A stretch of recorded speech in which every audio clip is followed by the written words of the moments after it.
और बड़ी खबर हम आपको बता दें, श्री कृष्ण जन्मभूमि विवाद में इलाहाबाद हाईकोर्ट में सुनवाई शुरू हो चुकी है। एडवोकेट कमीशन का स्वरूप तय करने के लिए जस्टिस मयंक कुमार जैन की सिंगल बेंच में सुनवाई चल रही है। कोर्ट रूम खचाखच इस वक्त भरा हुआ है। अदालत ने कोर्ट रूम में बैठकर वीडियो बना रहे कुछ लोगों को फटकार भी लगाई है। हिंदू पक्ष की तरफ से कुछ नए वकीलों का वकालतनामा दाखिल हुआ है। वीडियो कॉन्फ्रेंसिंग से भी कुछ वकील जुड़े हुए हैं। यूपी सुन्नी सेंट्रल वक्फ बोर्ड के वकील अपनी बात रख रहे हैं। तो इस वक्त की बड़ी खबर हम आपको बता रहे हैं। मथुरा श्री कृष्ण जन्मभूमि और शाहिदगाह मस्जिद विवाद का ये पूरा मामला है। इलाहाबाद हाईकोर्ट में सुनवाई शुरू हो चुकी है। भगवान श्री कृष्ण विराजमान कटरा केशव देव भी प्रतीकात्मक तौर पर यहां पर पहुंचे हैं। इलाहाबाद हाईकोर्ट श्री कृष्ण विराजमान के वाद मित्र भगवान की मूर्ति के साथ भी पहुंचे हाईकोर्ट में हिंदू पक्ष का केस दाखिल करने वाले वकील महेंद्र सिंह का बड़ा दावा था। सुबह हमने देखा किस तरह से उन्होंने मीडिया से बातचीत की और मंदिर परिसर के अंदर हिंदू देवी देवताओं की मूर्ति और साथ ही प्रतीक चिन्हों को लेकर उन्होंने कुछ साक्ष्य सबूत भी पेश किए। उनका कहना था कि इसी को वो हाईकोर्ट में भी रखने वाले हैं और जो सर्वे को लेकर जो मंजूरी हाईकोर्ट की तरफ से मिली श्री कृष्ण जन्मभूमि विवाद को लेकर, वो इसमें बहुत कारगर साबित हुई है। तो जब सर्वे यहाँ पर होगा तो दूध का दूध पानी का पानी हो जाएगा, चीजें स्थिति साफ हो जाएगी। और आज इन्हीं प्रतीक चिन्हों के साथ वो पहुंचे जो हिंदू पक्ष के वकील हैं बातचीत करने के लिए। सर्वेश इस वक्त हमारे साथ जुड़ गए हैं। सर्वेश, सुनवाई शुरू हो चुकी है। वहां पर बताया जा रहा था कि कुछ वकीलों का हलफनामा मतलब अपने आप को वहां पर रखा है, उन्होंने कुछ कागज पेश किए हैं, प्लस कुछ लोग वहां पर वीडियो बनाते दिखाई दिए जिसको लेकर फटकार लगाई जा रही है। तो सुनवाई में कौन कौन लोग शामिल हैं इस वक्त दोनों पक्षों के अलावा? देखिए, मैं आपको बता दूं कि इसमें जो पक्षकार हैं सभी पक्षकार आज कोर्ट में मौजूद हैं। कोर्ट नंबर 85 में जस्टिस मयंक कुमार जैन की सिंगल बेंच में इस पूरे मामले की सुनवाई हो रही है। दरअसल अयोध्या राम जन्मभूमि की तर्ज पर मथुरा से जुड़ी सभी याचिकाओं का ट्रायल इलाहाबाद हाई कोर्ट कर रही है और सभी जो पक्षकार हैं वो यहाँ पर हैं, जो याचिगण हैं वो यहाँ पर हैं और पूरी तैयारी से आज साक्ष्यों के साथ आए हैं और कुछ नए वकीलों ने आज वकालतनामा भी कोर्ट में अपना दाखिल किया है। इसके साथ ही साथ सुनवाई मामले की शुरू हो गई है। दरअसल आज जो मुख्य रूप से सुनवाई की जानी है वो ऑर्डर 26 रूल 9 के तहत जो यहाँ पर अर्जी दाखिल की गई थी श्री कृष्ण विराजमान कटरा केशव देव रजना अग्नोत्री की जो पहला सूट था उस सूट के तहत कोर्ट कमिश्नर की वहां पर भेजे जाने और कोर्ट कमिश्नर से सर्वे कराए जाने की विवादित परिसर की उसी अर्जी को 14 दिसंबर को कोर्ट ने सुनवाई के बाद मंजूर कर लिया था और सुप्रीम कोर्ट ने भी इस मामले में मुस्लिम पक्ष की आपत्ति को खारिज कर दिया था, जिसके बाद आज उसमें प्रारूप तय होना है कि कौन कौन कोर्ट कमिश्नर होंगे और किस हिसाब से इसमें सुनवाई की जाएगी। सबसे बड़ी बात है कि अभी जो है जो हमारे पास लेटेस्ट जानकारी आ रही है उसके मुताबिक यूपी सुन्नी सेंट्रल वक्फ बोर्ड की इस मामले में उनके अधिवक्ता जो है वो बहस कर रहे हैं और उन्होंने इसका विरोध किया है सर्वे का और उन्होंने कहा है कि इस मामले में वक्फ बोर्ड की ओर से एक एसएलपी सुप्रीम कोर्ट में दाखिल की गई है जो कि 9 जनवरी को उस पर सुनवाई हो, तब तक उन्होंने मांग की है कि फिलहाल इस सुनवाई को आगे के लिए रोका जाए। हालांकि अभी इसमें सुनवाई हो रही है और तमाम अन्य पक्ष जो हैं वो भी अपनी अपनी दलीलें पेश कर रहे हैं।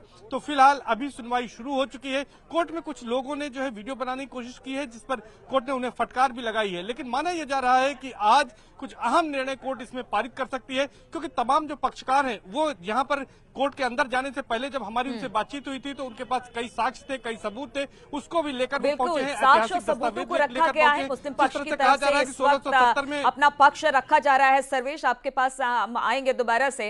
इस वक्त पवन गौर भी हमारे साथ मथुरा मंदिर के बाहर से जुड़े हुए हैं। कृष्ण जन्मभूमि के बाहर से पवन आप हैं और सर्वे को मंजूरी तो मिल गई है, लेकिन आप सर्वे का प्रारूप किस तरीके का होगा, कौन कोर्ट कमिश्नर होगा, ये इस पर अभी इस वक्त हाईकोर्ट में सुनवाई चल रही है। लेकिन लोगों के बीच में इसको लेकर क्या कुछ चल रहा है, क्या कह रहे हैं लोग इस पूरे मामले को लेकर?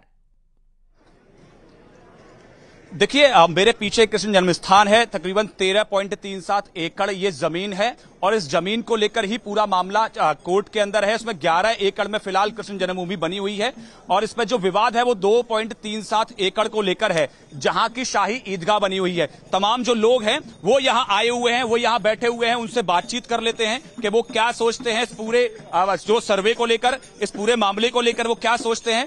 हमारे साथ दिनेश कौशिक जी हैं, वो भगवान कृष्ण की एक छोटी छवि लेके बैठे हुए हैं। दिनेश जी, क्या सर्वे का आदेश दे दिया है, लेकिन कैसे होगा, कब होगा, उसका आज फैसला होना है, क्या सोचते हैं? देखिए, सभी कृष्ण भक्त यहाँ आए हुए हैं और लड्डू गोपाल जी स्वयं बता रहे हैं। लड्डू गोपाल जी चाहते हैं कि जल्द से जल्द तारीख निश्चित हो जाए, क्योंकि अब ब्रजवासी सभी सनातन हिंदू इंतजार कर रहे हैं कि जल्द से जल्द न्यायालय एक तारीख निश्चित कर दे और उस तारीख में कौन कौन जाएंगे, कौन कौन क्या स्वरूप होगा और सर्वे का, ये सभी बेचैनी से इंतजार कर रहे हैं। आप लगातार सुबह से बैठे हुए हैं, भगवान से प्रार्थना कर रहे हैं, कीर्तन कर रहे हैं। बिल्कुल आपके पास हम आएंगे पवन, लेकिन इस वक्त बता दें, जिस तरह से सर्वेश भी इस मामले को लेकर बता रहे थे, मुस्लिम पक्ष अपनी बात रख रहा है। उनका कहना है कि 9 जनवरी को इस पूरे मामले में जो सर्वे होनी है उसको चुनौती दी गई है सुप्रीम कोर्ट में मुस्लिम पक्ष की तरफ से, जो कि मामला अभी लंबित है। जब वहां पर कुछ फैसला आ जाएगा तो फिर जाके सर्वे को आगे बढ़ाया जाए या इस पर कुछ फैसला दिया जाए। फिलहाल इस सर्वे को लेकर तारीख आगे बढ़ाने की बात की जा रही है। सर्वेश, जिस तरह से आप बता भी रहे थे कि मुस्लिम पक्ष ने अपनी बात रखी है, उनका कहना है कि जब 9 जनवरी को हमने सर्वे को लेकर एक याचिका सुप्रीम कोर्ट में डाली है तो फिर इतनी जल्दबाजी क्यों? तब तक के लिए तो कम से कम इस पूरे मामले को विराम दिया जाए, यानी कि अगली तारीख दी जाए। देखिए, निश्चित तौर पर मुस्लिम पक्ष में अभी जो है पक्षकार हैं यूपी सुन्नी सेंट्रल वक्फ बोर्ड, वो इसके साथ ही साथ शाही ईदगाह मस्जिद है उसका भी पक्ष सुना जाना है, और इसके अलावा जो अन्य पक्षकार हैं उनके भी पक्ष सुने जाने हैं। तो कुल मिलाकर जो अलग अलग पक्षकार हैं उनके पक्षों को सुना जाना है, उसके बाद ही कोई कोर्ट फैसला देगी। क्योंकि 18 याचिकाएं हैं, अगर ये कहें कि सभी याचिकाओं पर आज कोर्ट सुनवाई करती है तो काफी समय लग सकता है। और इसके साथ ही साथ जो अर्जी है, जो ऑर्डर 26 रूल 9 के तहत दाखिल की गई थी, जिसमें कोर्ट कमिश्नर को नियुक्त कर पूरे विवादित परिसर का सर्वे कराए जाने की मांग की गई थी, उस अर्जी पर चूंकि फैसला आ चुका है, उस पर उसको मंजूरी दे दी गई है 14 दिसंबर को कोर्ट ने। तो उस पर क्या प्रारूप होगा, उस पर भी फैसला लिया जाना है। तो अभी कोर्ट सभी पक्षों को सुन रही है, और सबसे बड़ी बात है कि कोर्ट कमिश्नर पर फैसले के बाद अभी ये मामला इतनी जल्दी यहाँ पर सुलझने वाला नहीं है, क्योंकि इसमें इसकी पोषणीयता को लेकर भी जो अर्जी दाखिल है, तो ऑर्डर उस पर भी जो है वो सुनवाई होगी, उसके बाद फैसला लिया जाएगा। हालांकि एक और अच्छी बात है कि पिछली सुनवाई पर यहाँ पर विष्णु शंकर जैन जो अधिवक्ता सुप्रीम कोर्ट के हैं, उन्होंने एक अर्जी दाखिल की थी और सभी मामलों को, सभी याचिकाओं को क्लब करने की मांग की थी। चूंकि सभी में लगभग एक जैसी मांग की गई है, तो इसलिए सभी की सुनवाई एक साथ की जाए।